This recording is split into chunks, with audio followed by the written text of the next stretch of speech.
examining and analyzing network traffic. In this video, we're going to cover display filters. What we'll learn to review display filters, how to use display filters, and we'll also learn how to create new display filters. And lastly, we'll cover how to manage the display filters.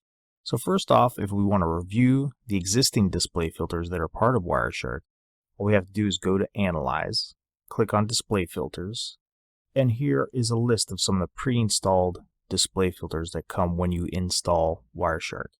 So let's go ahead and get started. Okay, so let's cover a quick example of how to use a display filter. So right here we have a simple packet capture here, a bunch of different packets, there's a little bit of different types of communication going on in here.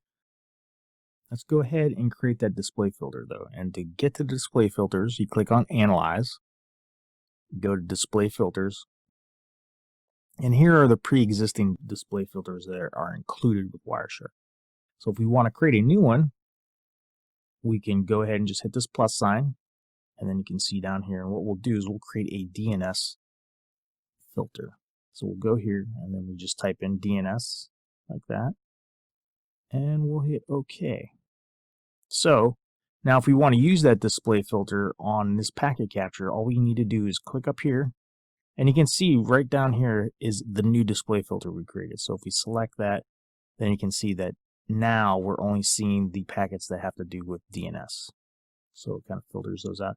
If we want to get rid of that display filter, it's easy enough just to click that X button right there, and we can block that out. And if you want to, you can go ahead and use some of the other existing display filters here that we have. And here's TCP only. If we want to just see TCP traffic, we can select that, and then it filters that out. If you want to look at, let's see if there's any UDP traffic in here. See, we can see that. Of course, there's UDP traffic because we're doing DNS in here as well. So those are a couple different ways that you can do display filters. Those are some of the existing ones that we have right here. That's pretty much that.